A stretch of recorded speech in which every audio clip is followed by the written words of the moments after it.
الحمد لله وكفى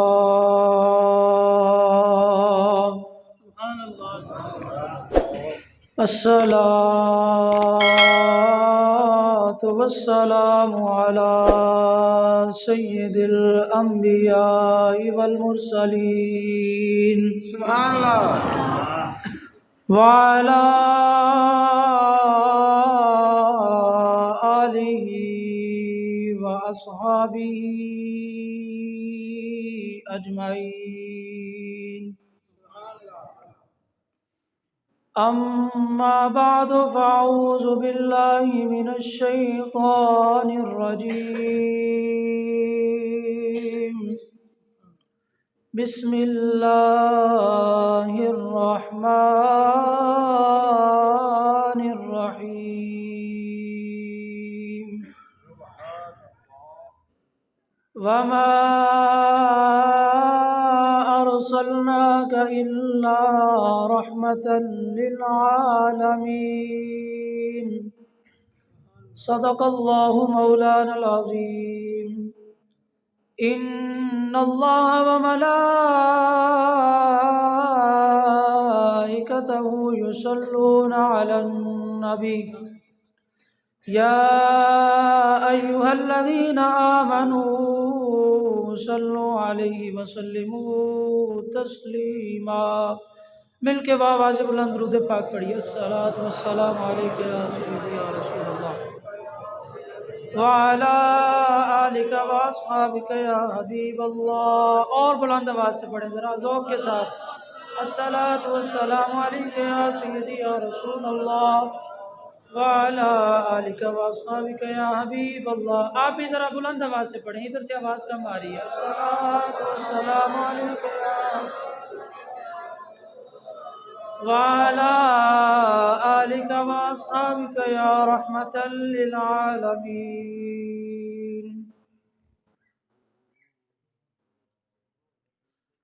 ہم بھی ان کے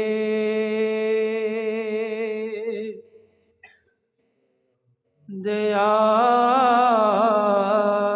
جائیں گے،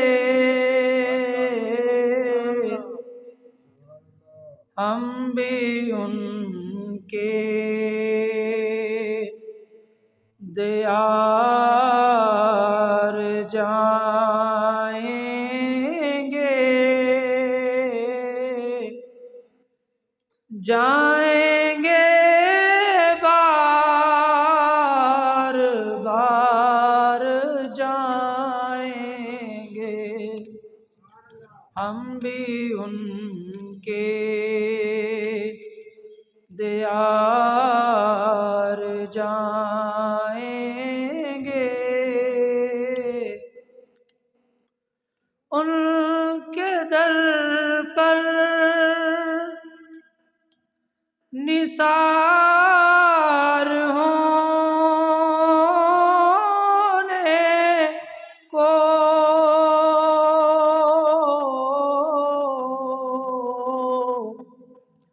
ہم بھی مستانہ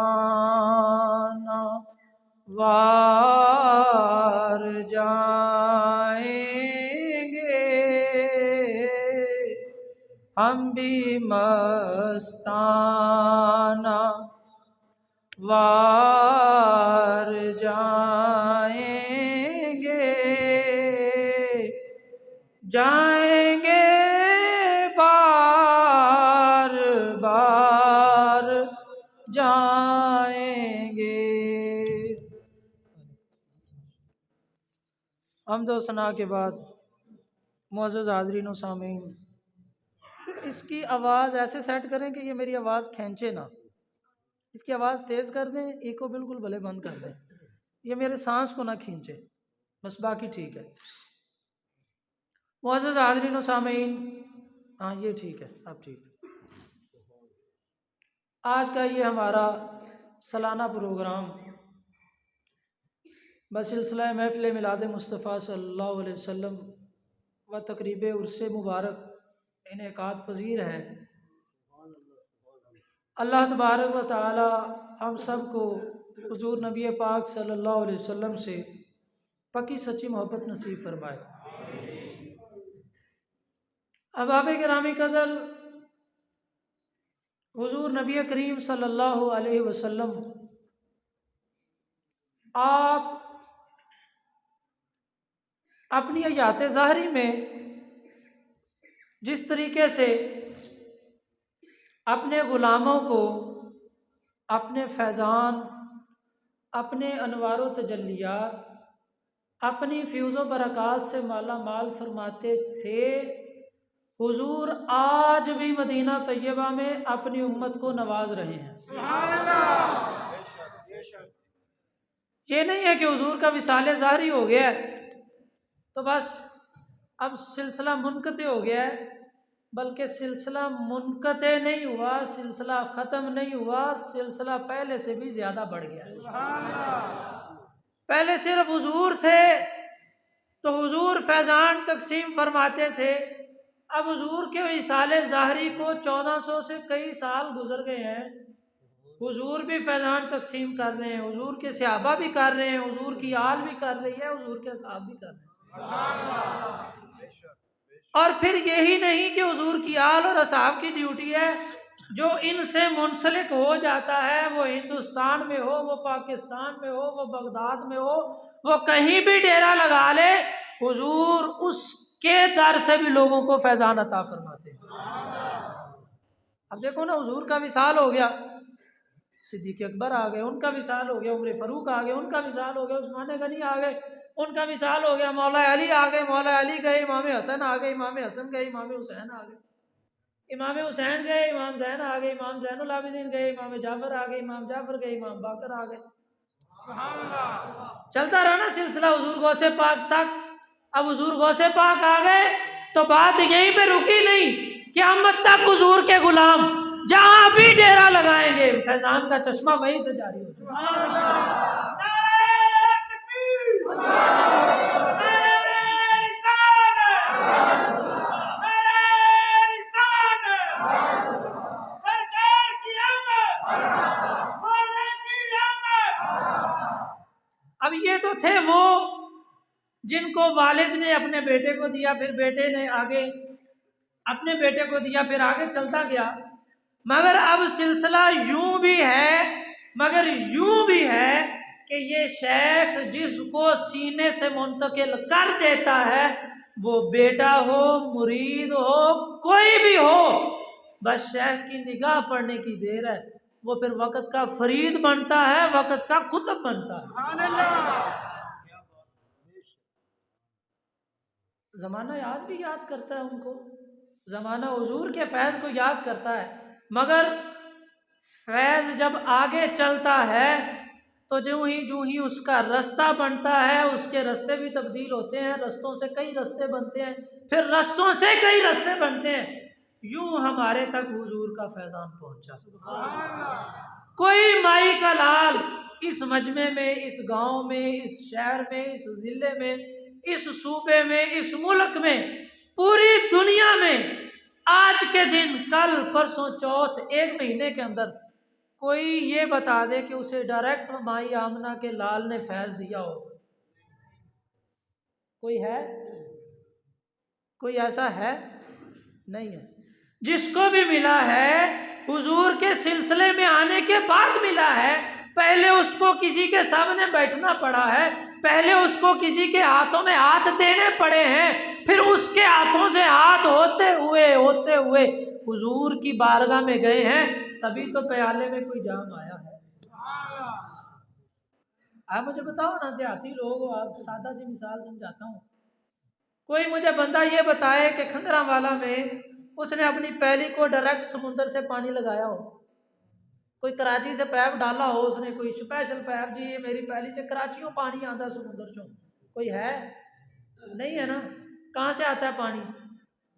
دریاؤں سے۔ دریا سے ڈائریکٹ لے سکتے ہو؟ نہیں نا۔ دریا سے چھوٹی نہر، بڑی نہر، پھر چھوٹی نہر، نہر سے سوا، سوے سے منجر، منجر سے کھالا، کھالے سے پیلی، ایسے ہی ہے بھئی۔ یہ سلسلہ بھی یوں ہی ہے۔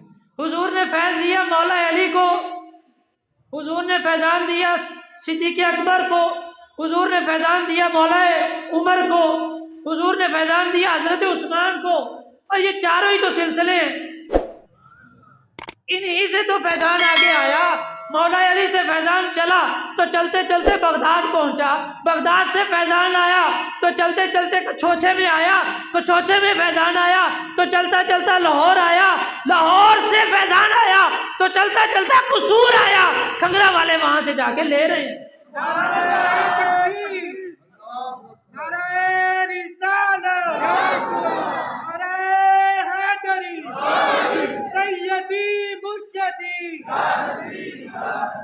سیدی مرشدی غلام ہے غلام ہے غلام ہے غلام ہے غلام یہ رسول میں اگر ہونا عشق مصطفیٰ زندگی۔ اب دیکھیے یہ وہی فیضان ہے۔ اب جب یہ بغداد شریف میں پہنچا حضور غوث پاک کے پاس، تو اعلان ہو گیا آج کے بعد جس کو بھی پینا ہے بغداد سے پیے، سبحان اللہ، جس کو بھی پینا ہے بغداد سے پیے، کہیں بھی جائے گا نہیں ملے گی، تھوڑی سی بھی مانگو گے نہیں ملے گی، تھوڑی سی بھی مانگو گے نہیں ملے گی۔ کہاں سے ملے گی؟ بغداد سے ملے گی۔ تو بغداد والے بھی ڈائریکٹ نہیں پلاتے، وہ بھی کہتے ہیں کسی میرے اشرف کے ہاتھ میں ہاتھ تو دو۔ جب کسی اشرف کے ہاتھ میں ہاتھ دو گے پھر بغداد والے بھی پلائیں گے جتنا پی سکو گے۔ نعرہ تکبیر، نعرہ رسالت، سیدی مرشدی۔ اب دیکھیے حضور غوث پاک رضی اللہ تعالیٰ عنہ، اب فیضان کا سارا سلسلہ میرے غوث پاک کی بارگاہ میں ہے، حضور غوث پاک کی بارگاہ سے سبھی کو ملتا ہے۔ جب اعلان ہوا کہ اب صرف غوث پاک سے ہی ملے گا تو پھر کسی نے انکار نہیں کیا، جنہوں نے مانا پھر انہوں نے مانا۔ حضور سیدنا غوث اعظم رضی اللہ تعالیٰ عنہ جب آپ نے اعلان فرمایا اپنی ولایت کا، تو آپ نے حضور نبی پاک صلی اللہ علیہ وسلم کے فرمان کے مطابق اعلان فرمایا کہ میرا یہ قدم ہر اللہ کے ولی کی گردن پر ہے۔ تو اس وقت جتنے بھی صاحب ولایت بزرگ تھے انہوں نے اس بات کو تسلیم کیا، اور حضرت خواجہ خواجگان خواجہ معین الدین چشتی اجمیری رحمۃ اللہ تعالیٰ علیہ، آپ پہاڑوں میں عبادت و ریاضت فرما رہے تھے، جب آپ نے وہاں پہ روحانی طور پہ یہ اعلان سنا تو آپ نے اپنی گردن کو جھکا دیا، فرمایا بل علی راسی وعینی، بلکہ آپ کا قدم میرے کندھوں پہ ہی نہیں، میری آنکھوں پہ بھی، میرے سر پہ بھی۔ اب اتنا بڑا بابا جو چشتیوں کا بابا ہے، کسی کو فخر ہو اپنے علم پہ، کسی کو مان ہو اپنے تقوی پہ، کسی کو مان ہو اپنی عبادت و ریاضت پہ، مگر یہ بابا وہ بابا ہے جس کو صرف دیکھنے سے ہی 90 لاکھ نے کلمہ پڑھا ہے۔ اگر جنہوں نے دیکھا ہے، صرف دیکھا ہے، صرف دیکھنے سے جن کی زبانوں پہ کلمہ جاری ہوا وہ 90 لاکھ ہیں، تو جن کو دیکھنے سے 90 لاکھ کلمہ پڑھ رہا ہے تو یہ میرے کریم کے غلام در غلام در غلام در غلام کی شان ہے، تو جنہوں نے میرے کریم کو دیکھا ہوگا ان کا کیا حال ہوتا ہوگا۔ حضرت امام اعظم ابو حنیفہ رحمۃ اللہ تعالیٰ علیہ، فقہ حنفی کے امام، فقہ حنفی کے موجد، آپ کے ایک شاگرد تھے حضرت امام محمد رحمۃ اللہ تعالیٰ علیہ، آپ بڑے حسین و جمیل خوبصورت تھے۔ آپ ایک دفعہ درس دے رہے تھے، ایک خاتون غیر مسلم آپ کے مدرسے کے آگے سے گزری، اس کی نگاہ جو پڑی میرے امام کے چہرے پہ تو منہ میں انگلی دے کے خادموں سے پوچھتی ہے بھائی مجھے یہ بات بتاؤ، بھائی مینوں یہ گل دسو او محمد ہے جہاں تسی کلمہ پڑھ دے ہو؟ سبحان اللہ۔ اس نے کہا نہیں مائی اے او محمد نہیں جنہاں دا اسی کلمہ پڑھنے ہاں۔ کہنے لگی اچھا اگر اے او نہیں تے جیدا تسی کلمہ پڑھ رہے ہو اگر اے او نہیں تے اے ایڈا سونا ہے تے اے جیدا امتی ہے او محمد کٹا سونا ہوئے گا. نعرہ تکبیر، نعرہ رسالت، نعرہ تحقیق، آسان علی حضور قبلہ شیخ الحدیث. یہ بات بیان کرنے کا مقصد یہ نہیں ہے کہ میں آپ کو قصہ سنا رہا ہوں.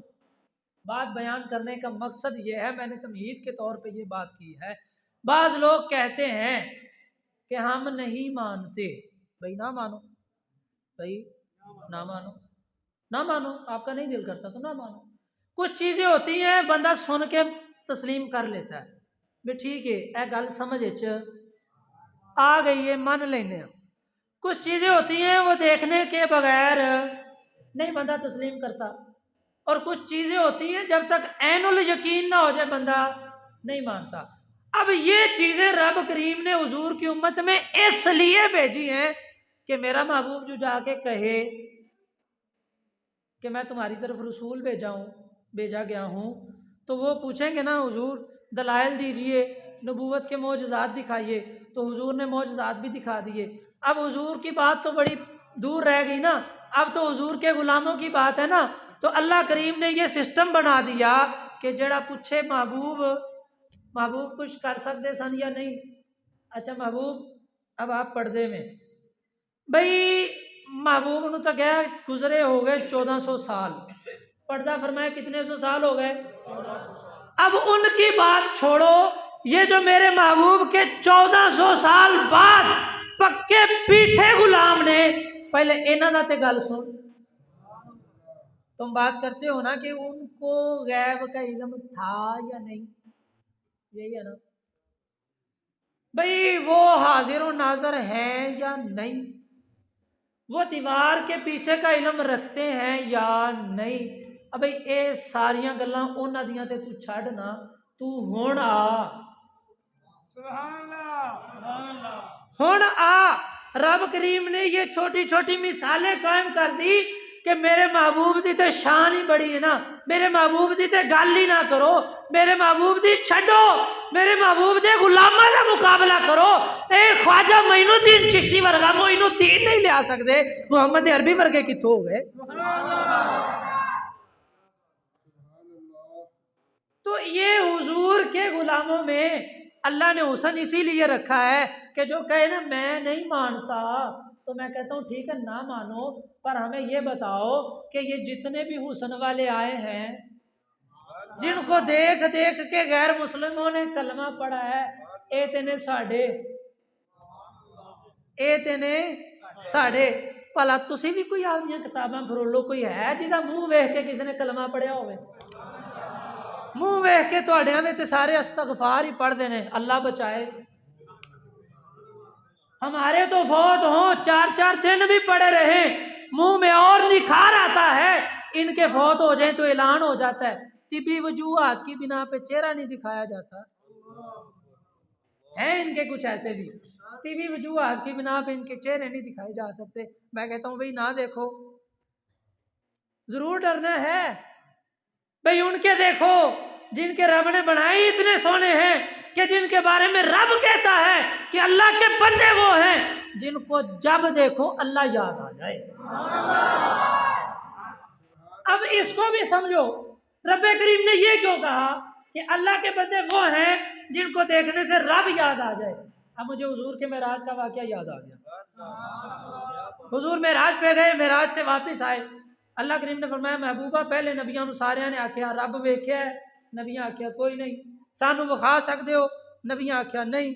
تے محبوبہ تینوں بلایا ہے، تیری شان ودائی ہے. ہن کوئی پوچھے نا رب نو ویکھیا ہے؟ تساں نہیں کہنا نہیں میں سامنے بیٹھا رج کے ویکھو.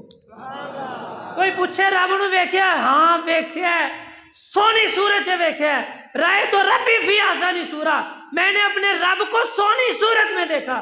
تے محبوب کوئی آکھے نا بخاؤ، یہ نہیں کہنا میں نہیں بکھا سکتا، کہنا من رانے فقط رال حق. جس نے مجھے دیکھا اس نے رب کو دیکھا. رب یہی تو کہہ رہا ہے اللہ کے بندے وہ ہیں جن کو دیکھنے سے رب یاد آ جائے. رب یہ کہنا چاہ رہا ہے میرے بندے وہ بندے ہیں جو میرے محبوب کے غلام ہیں، اور جو میرے محبوب کے غلام ہیں نا، جب تم ان کو دیکھو گے ان میں پہلے میرا محبوب نظر آئے گا، پھر اس کے جلووں میں میرے جلوے نظر آئیں گے۔ اب کوئی ہے ان میں ایسا جن کو دیکھ کے رب کے جلوے نظر آئے، جن کو دیکھ کے رب یاد آئے؟ ہاں رب یاد ضرور آتا ہے، پر آتا دوسرے طریقے سے ہے، اللہ معاف کرے، ایسا ہی ہے بھئی۔ دیکھ لو، ہم تو نہیں کہتے نہ، ہم آپ کو کافر کہتے ہیں، چلو مان لیتے ہیں بھی آپ کہتے ہو جی سنی سانو کافر آندے نے، اسی آندے ہی نہیں، ہم آپ کو کہتے ہی نہیں، ایک لمحے کے لیے ہم آپ کو کہتے نہیں، وگرنہ ہمارا فتویٰ وہی ہے جو ہمارے اکابر کا ہے، جو ہمارے اعلیٰ حضرت کا ہے، جو ان شرائط کے مطابق ان کی عبارات پہ ایمان رکھتا ہے وہ دائرہ اسلام سے خارج ہے۔ ہم ایک لمحے کے لیے مان لیتے ہیں آپ کی بات، ہم نہیں کہتے۔ چلو فیصلہ کرا لیتے ہیں پنچایت سے، ایک طرف ہمارے ادارے کا کوئی طالب علم لے آؤ، دوسرے تیسرے چوتھے سال کا، نہ کوئی بڑا مولوی لاؤ، دوسری طرف ان کا شیخ الحدیث لے آؤ۔ کیوں شاہ جی، بات ٹھیک ہے؟ کر لو مقابلہ، پنچایت بٹھا لو، لو اگر فیصلہ یہ ہو جائے کہ یہ سنیوں کے ادارے میں پڑھنے والا سنی بچہ، اس کے چہرے پہ نور ہے یا بھئی یہی تو رب بتانا چاہ رہا ہے کہ اللہ کے بندے، اللہ کے بندے نہیں سمجھے، اللہ کے بندے، شاہ صاحب سمجھ گئے ہیں، اللہ کے بندے وہ ہیں جن کو تکنے سے اللہ یاد آتا ہے۔ یہ دوسروں کی بات میں کاری نہیں رہا، اللہ کے بندوں کو، جب اللہ کے بندوں کو، شرط یہ کہ اللہ کا بندہ ہونا چاہیے، ہو اللہ کا بندہ، اللہ کے بندوں کو دیکھنے سے اللہ یاد آتا ہے، اور پھر جب ان کو دیکھا جاتا ہے وہ تلاوت کرتے ہیں، وہ سجدے کرتے ہیں، رکوع و سجود کرتے ہیں۔ اچھا ہمارے بزرگوں کی ہسٹری اٹھا کے دیکھیں، کیا ہے جی، یہ فلانے بزرگ ہیں جی، کتنا عرصہ زندگی گزاری، اتنا عرصہ جی کیا کرتے رہے؟ انہوں نے اپنی زندگی میں بے شمار حافظ قرآن پیدا کیے۔ انہوں نے کیا کیا جی؟ انہوں نے اپنی زندگی میں اتنے عالم دین بنائے۔ اچھا جی، ان کا اپنا کیا معمول تھا؟ سارا دن میں 5 قرآن پاک پڑھتے تھے۔ یہ کیا کرتے تھے؟ رات میں عشاء پڑھ کے سو جاتے تھے، تہجد میں 20 رکعت نفل پڑھتے تھے۔ یہ کیا کرتے تھے؟ یہ سارا دن میں 10,000 دفعہ درود پاک پڑھتے تھے۔ بھائی آؤ نا ذرا مقابلہ کریں، چھاننی لگائیں، چھاننی لگا لو بھائی، جیتیں گے اللہ کے بندے۔ اللہ کے بندے جب ان کو دیکھیں تو اللہ یاد آ جائے، ارے یہ تو اللہ کے بندے ہیں، تو جب بندوں کو دیکھنے سے اللہ یاد آتا ہے تو جو میرے رب کے محبوب ہیں ان کو دیکھنے سے رب کیوں نہیں یاد آتا؟ نعرہ تکبیر، نعرہ رسالت، نعرہ حیدری، نعرہ تحقیق، تاجدار ختم نبوت، آستانہ عالیہ شیخ الحدیث والتفسیر۔ مگر شرط یہ ہے، دیکھنے کے لیے آنکھ صدیق اکبر والی چاہیے، دیکھنے کے لیے آنکھ مولا عمر والی چاہیے، دیکھنے کے لیے آنکھ سیدنا عثمان والی چاہیے، دیکھنے کے لیے آنکھ مولا علی والی چاہیے، دیکھنے کے لیے آنکھ ابو جہل والی نہیں چاہیے۔ معراج کی رات، جب سفر ہجرت کی رات، جب حضور اپنے گھر مبارک سے باہر نکلے، کسی کو نظر آئے؟ تو ابھی بھی کسی کو نظر نہیں آتے، نظر نہیں آئے۔ حضور گزر گئے ان کے درمیان میں سے، کسی کو نظر نہیں آئے۔ دیکھنے والوں نے تو دیکھ ہی لیا، دیکھنے والوں نے دیکھ ہی لیا، مگر جن کو دکھائی نہیں دینا تھا ان کو نظر ہی نہیں آیا۔ ارے سننے کے لیے کان صدیق اکبر والے ہونے چاہیے، کان سن تو ابو جہل نے بھی لیا تھا، لے کے آیا تھا نا مٹھی، کہ اس میں کیا ہے، تو میں بتاؤں یا یہ بتائیں؟ جب سنا ہو یہ جادو ہو گیا، اس پہ جادو ہو گیا، ان پہ بھی جادو ہو گیا، بھائی سننے کے لیے بھی کان صدیق اکبر والے چاہیے۔ اور پھر میرے کریم کی ذات، وہ تو آج بھی گنبد خضرا میں حیات ہیں۔ اب جو مدینہ طیبہ میں گئے ہیں، انہوں نے زیارت کی ہے، یا جنہوں نے واٹس ایپ پہ یا فیس بک پہ، آج کل سوشل میڈیا پہ گنبد خضرا شریف کی تصویریں موجود ہیں، تصویریں دیکھی جاتی ہیں، گنبد شریف کی تصویریں عام کھلے مقامات پہ لگی بھی ہوتی ہیں، بعض مساجد میں بھی لگی ہوتی ہیں، فلیکسوں پہ بھی۔ آپ نے دیکھا ہوگا گنبد شریف کے اوپر ایک ڈھکن سا لگا ہوا ہے، اس کے اوپر سنگل ہے، جو گئے ہیں انہوں نے دیکھا ہے، تصویروں میں بھی موجود ہے۔ اس کے اوپر گنبد شریف کے اوپر الگ سے ایک چھوٹا سا ڈھکنا نما چیز ہے، اس کے اوپر سنگل باندھا ہوا ہے، وہ ڈھکن لگا کے گنبد شریف کے اوپر بند کیا ہوا ہے۔ یہ اصل میں ہے کیا؟ حضور نبی پاک صلی اللہ علیہ وسلم کے وصال ظاہری کے بعد قحط ہو گیا، پانی کی کمی ہو گئی، صحابہ نے دعائیں کی، حضور کی بارگاہ میں عرض کیا، تو حضور نبی پاک صلی اللہ علیہ وسلم نے خواب میں آ کے فرمایا کہ میری قبر اور بادلوں کے درمیان جو چھت ہے اس میں سوراخ کر دو، بادل جب میری قبر کو دیکھے گا تو وہ رونا شروع کر دے گا۔ ایسا ہی کیا گیا، حضور کی قبر انور جس جگہ پہ ہے وہاں پہ چھت پہ سوراخ کیا گیا، اور جب سوراخ کیا گیا، جو ہی وہ پردہ درمیان میں جو تھا چھت کا وہ ختم ہوا، بارش ہونا شروع ہو گئی، اور یہ ایک عرصے تک یہ جو ڈھکن ہے یہ کھلا رہا۔ آج سے چند سال پہلے، 70 یا 80 سال یا اس سے لگ بھگ تھوڑا سا سال اس کو بند کیا گیا۔ اب اس بات سے یہ معلوم ہوتا ہے کہ حضور نبی پاک صلی اللہ علیہ وسلم قبر انور میں بھی موجود ہیں، تو امت کو فیض آپ کا جاری و ساری ہے، فیض ختم نہیں ہوا۔ اس سے اگلی بات اس سے بھی مزے کی ہے، جب اس ڈھکن کو بند کیا گیا، سسٹم یہ ہے کہ حضور نبی پاک صلی اللہ علیہ وسلم کا جو مزار ہے، اصل قبریں جو حضور کی، سیدنا صدیق اکبر کی، سیدنا عمر فاروق رضی اللہ تعالیٰ عنہ کی، ان تک جانے کا کوئی رستہ نہیں ہے، ان تک جانے کا کوئی رستہ نہیں، کسی قسم کا کوئی دروازہ نہیں ہے۔ جب وزراء جتنے بھی جاتے ہیں یہ جالیوں کے اندر ضرور جاتے ہیں، جالیوں سے اندر ایک دیوار ہے، یہ وہاں تک جاتے ہیں، اس سے آگے کسی کی رسائی نہیں ہے، کوئی بھی نہیں جا سکتا۔ قبر انور تک جانے کا ایک ہی راستہ ہے، وہ اوپر والا ڈھکن۔ اس ڈھکن کے کھلا ہوا تھا تو اس کے اندر سے جانور کوئی اندر چلا گیا، کبوتر وغیرہ یا کوئی اور جانور، تو اب نیچے سے تو دروازہ کوئی نہیں تھا۔ فیصلہ یہ ہوا کہ اوپر سے کسی چھوٹے بچے کو جو کم سمجھ ہو اس کو اتارا جائے، اور وہ اندر جا کے اس جانور کو یا جو بھی پرندہ ہے اس کو نکال لائے۔ اب ترکیب بنائی گئی، اس کو اوپر سے باندھا گیا، نہلایا گیا، دھلایا گیا، خوشبو لگائی گئی، لباس تھا نیا پہنایا گیا، اس کو جب نیچے اتارا، اب جب نیچے اتارا وہ باہر آیا، اس نے جو بھی جانور تھا، پرندہ تھا، اس کو پکڑا ہوا باہر آیا، ہر بندے کا تجسس تھا کہ میں اس سے پوچھوں اندر ہے کیا، ہر بندے کے یہ لب پہ تھا بھئی اندر کیا تھا، رسول اللہ کیسے تھے۔ اس بچے نے چیخدار آواز میں کہا واللہ لا رسول اللہ حی، اللہ کی قسم اللہ کے رسول اندر زندہ ہیں۔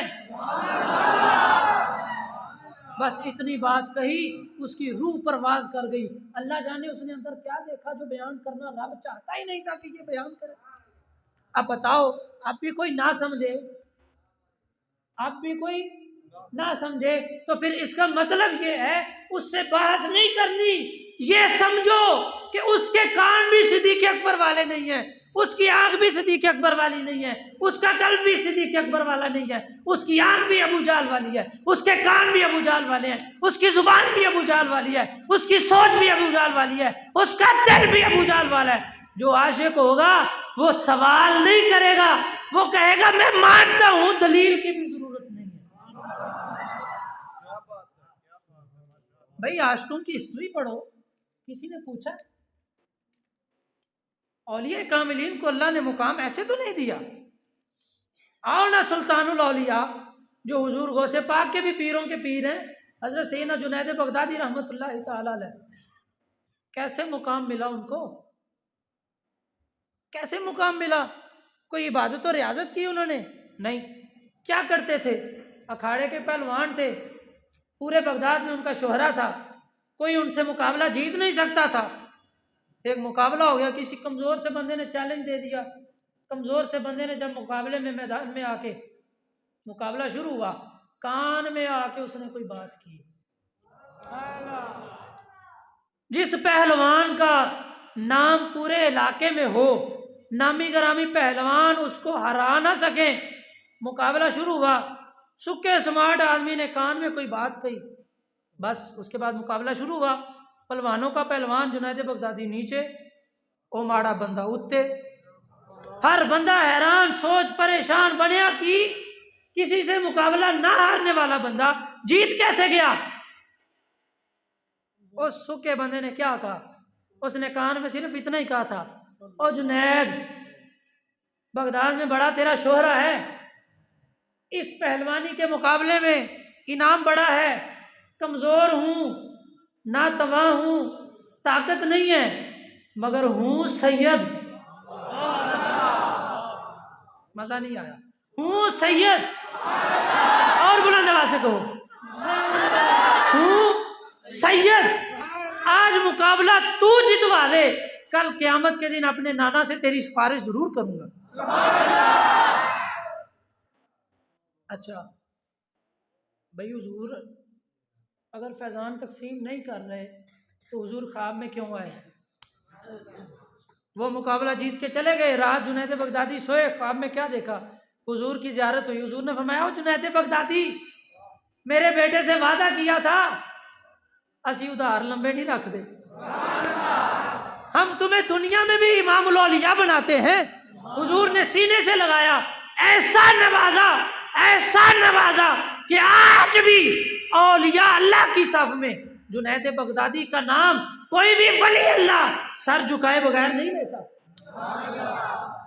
جس کو پتہ ہے کہ جنید کیا ہے وہ سر اٹھا کے بات نہیں کرتا، ارے یہ تو جنید ہے جس کو یہ پتا ہے کہ میرے رب کے مصطفیٰ کیسے ہیں، سر اٹھا کے تو بات وہ بھی نہیں کرتا۔ نعرہ تکبیر، نعرہ رسالت، نعرہ حیدری، نعرہ تحقیق، آستانہ عالیہ شیخ الحدیث۔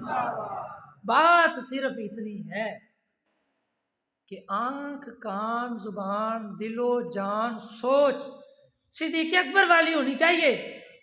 ساری باتوں چھوڑو، ساری باتوں کو چھوڑو، سارے فتووں کو چھوڑو۔ ایک زاویہ دیتا ہوں آپ کو، تنہائی میں بیٹھ کے نا 2 رکعت نفل پڑھ کے اللہ کے حضور بارگاہ میں التجا کرنا اور اپنے آپ کو رب کی بارگاہ میں تصور کرنا کہ میں بیت اللہ شریف کے سامنے بیٹھ کے رب کی بارگاہ میں یہ عرض کرتا ہوں کہ یا اللہ، میرا سینہ بھی وسیع نہیں ہے، میرا ظرف بھی وسیع نہیں ہے، میرا دماغ بھی وسیع نہیں ہے، بس میں اتنا جاننا چاہتا ہوں کہ میرا دل و دماغ ابو جہل والا ہے یا صدیق والا ہے۔ بس اتنا کر لو۔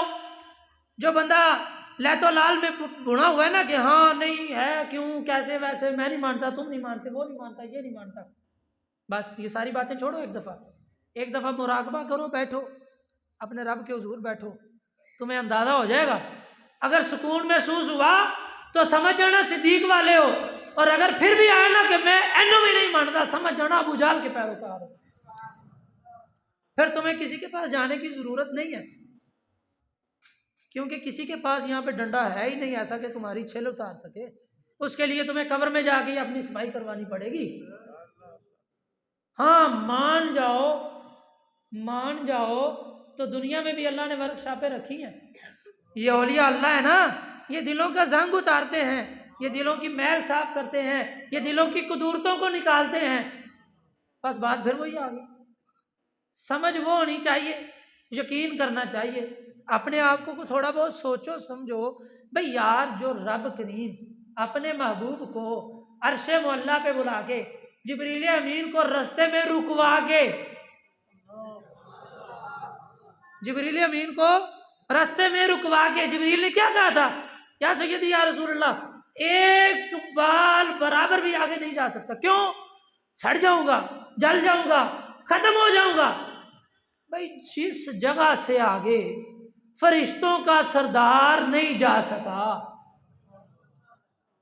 جس جگہ سے آگے فرشتوں کے سردار نہیں جا سکے، اس جگہ سے آگے تیرے اور میرے قریب گئے بھی ہیں، رکے بھی ہیں، آئے بھی ہیں، جلے بھی نہیں، سڑے بھی نہیں، بجھے بھی نہیں، اور کھل کے آئے ہیں، تو ابھی بھی پوچھتے ہو،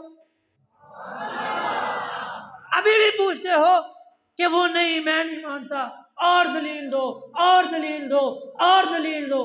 بھئی جس رب کے نور کی تجلی کے سوئی کے نکے کے 1000ویں حصے کو جس پہاڑ پہ پڑنے کے بعد موسیٰ علیہ السلام دیکھنے کے بعد 40 دن تک ہوش میں نہیں آئے، اس رب کی یہ تجلی رب کے نور کی تھی نا، پورا نور نہیں تھا، رب کے نور کی تجلی کا سوئی کے نکے کے برابر حصہ، پھر اس نکے کا بھی 1000واں حصہ کرو۔ وہ تجلی رب نے کوہ طور پہ ڈالی تو کوہ طور کو موسیٰ علیہ السلام نہیں دیکھ سکے، بے ہوش ہو گئے، 40 دن بعد ہوش آیا، تو حضور تو خود عین ذات رب کو دیکھ کے آئے، حضور کو کچھ بھی نہیں ہوا۔ تو پھر بھی پوچھو کہ اور دلیل لو، اس سے بڑی دلیل کیا چاہیے؟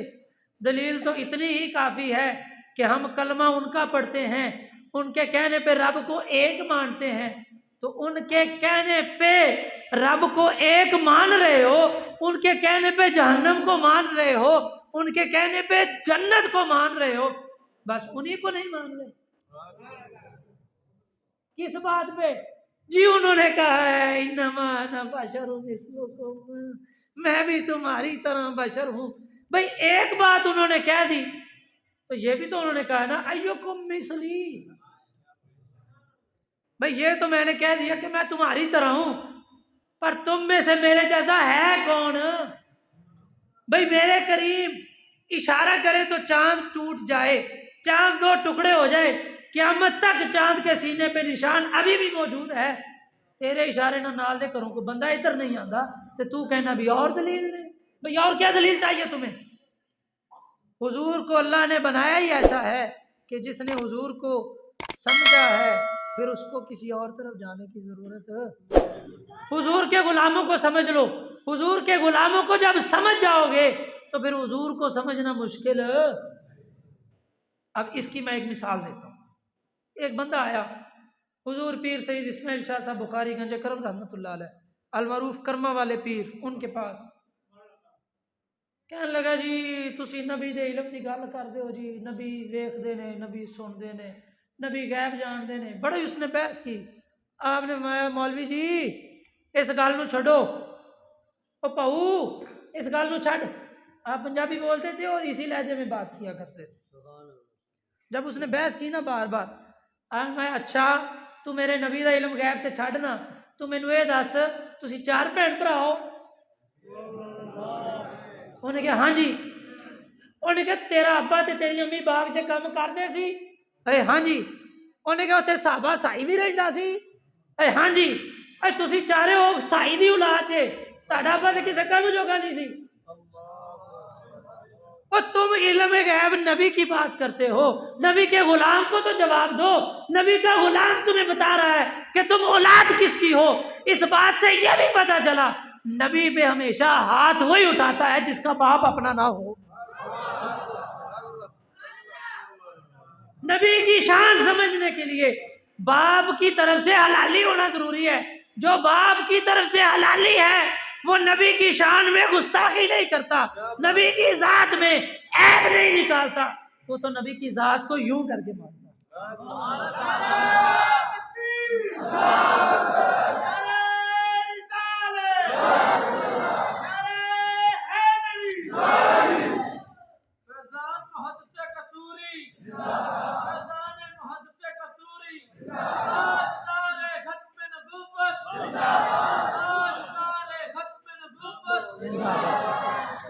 اور اللہ کا کروڑ ہاں شکر ہے، فضل ہے، کرم ہے، اس کی عطا ہے کہ اس نے ہمیں ماننے والوں میں رکھا، اس نے ہمیں ماننے والوں میں رکھا۔ مان جاؤ صحیح، مان جاؤ صحیح تو بندہ بندے کو معاف کر دیتا ہے۔ تو اگر مان جاؤ گے نا حضور کو تو قیامت والے دن رب نے یہ نہیں دیکھنا کہ تیرے پلے ہے کیا،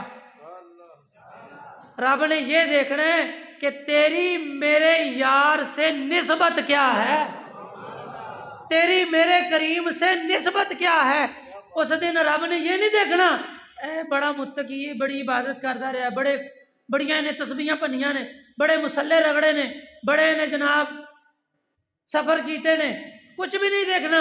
رب نے یہ دیکھنا ہے کہ یہ دنیا میں میرے کریم کے بارے میں عقیدہ کیا رکھتا تھا، اور رب نے یہ دیکھنا ہے کہ اس بندے کے بارے میں میرے کریم کا اشارہ کیا ہے، جنت میں جانے کا یا جہنم میں جانے کا۔ رب نے یہ نہیں دیکھنا اے متقی ہے، رب نے یہ دیکھنا ہے محبوب تیری مرضی کی ہے۔ اب ایک خطیب صاحب بیان کر رہے تھے کہ معاشر دا دن ہونا ہے نا، تو حضور نے مقام محمود تے کھڑے ہونا ہے، مقام محمود پہ، مقام محمود جو حضور کو ملنا ہے۔ حضور نے یوں کر کے ممبر پہ جلوہ گار ہونا، حضور نے یوں دیکھنا سب کو۔ جیسے آپ میرے سامنے ہو نا، مثال دے رہا ہوں، جیسے آپ میرے سامنے ہو، میں آپ کو دیکھ رہا ہوں، ہر بندے کا چہرہ مجھے نظر آ رہا ہے۔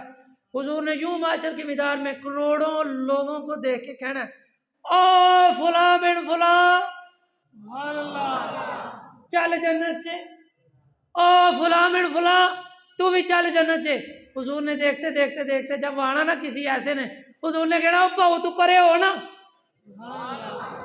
او بیلیا پرے ہو جا، تیرا ساڑھے نہ کوئی تعلق نہیں، تو ساڑھا نہیں ہے، او فرشتوں جتنے مرضی سٹو، او پیچھے میرا عاشق کھڑا جے انہوں جنت سے لے جاؤ۔ اور ہونا بھی ہے یہ، حضور نے اشارہ کیتی جانا ہے، فرشتوں نے پھڑ پھڑ کے جنت سے سٹی جانا ہے، حضور نے اشارہ کیتی جانا ہے، فرشتوں نے پکڑی جانا ہے، جنت میں داخل کی جانا ہے۔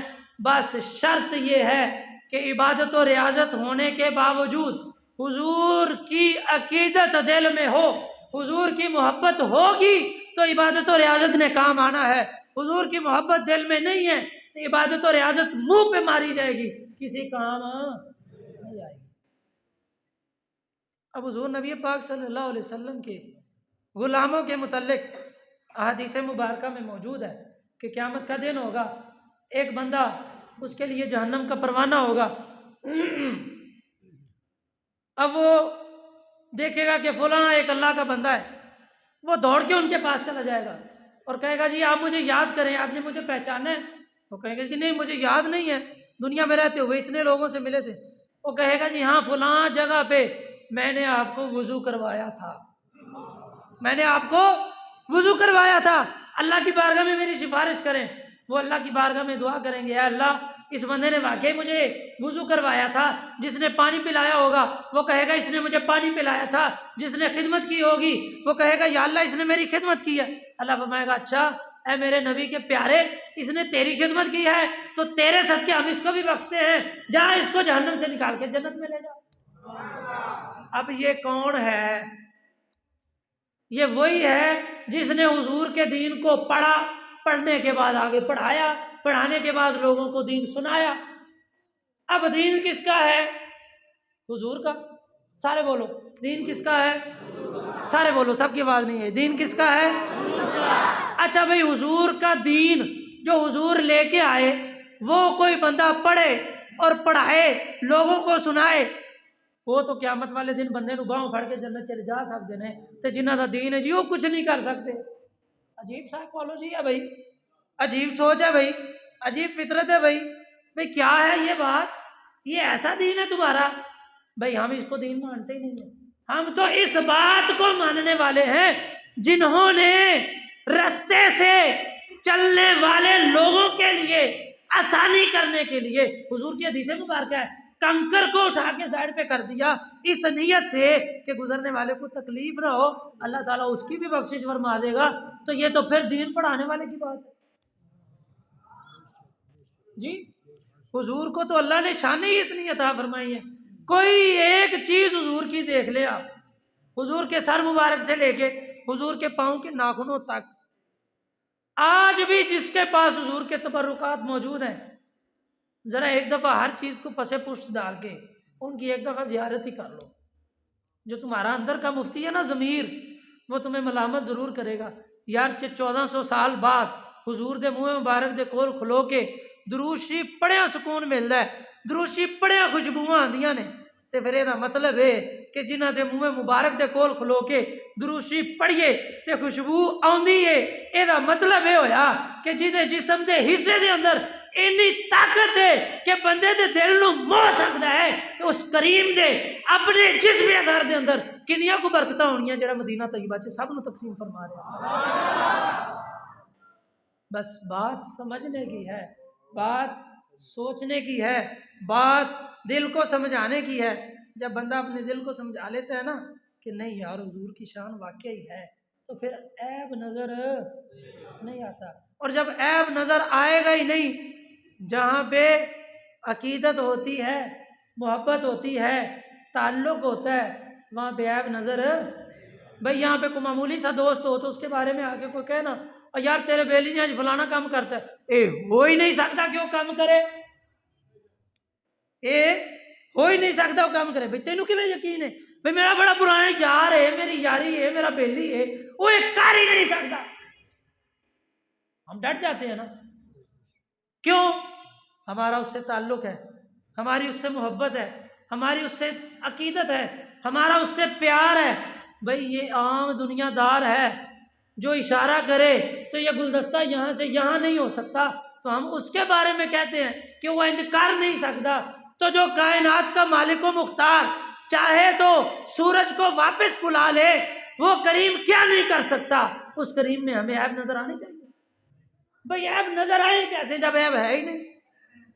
عیب ہے ہی نہیں۔ میں آخری حدیث مبارکہ آپ کو بیان کر کے اس بات کو سمجھا دوں۔ حضور نبی پاک صلی اللہ علیہ وسلم جلوہ گر ہیں۔ ابو جہل آیا، اس نے آ کے کہا نعوذ باللہ کہ آپ کے جیسا، اس نے بہت غلط الفاظ کہے کہ آپ کے جیسا ایسا بندہ کوئی نہیں۔ حضور نے فرمایا تو نے سچ فرمایا۔ صدیق اکبر رضی اللہ تعالیٰ عنہ آئے، انہوں نے کہا حضور آپ کے جیسا سچا آدمی کوئی نہیں، آپ کے جیسا خوبصورت کوئی نہیں۔ حضور کی تعریف کی، حضور نے فرمایا تو نے سچ کہا۔ صحابہ بڑے پریشان ہوئے، حضور ابو جہل نے آ کے آپ کا انکار کیا تو آپ نے کہا کہ ٹھیک ہے۔ صدیق اکبر نے آپ کی شان بیان کی تو آپ نے کہا تو سچ کہتا ہے۔ سمجھ نہیں آئی۔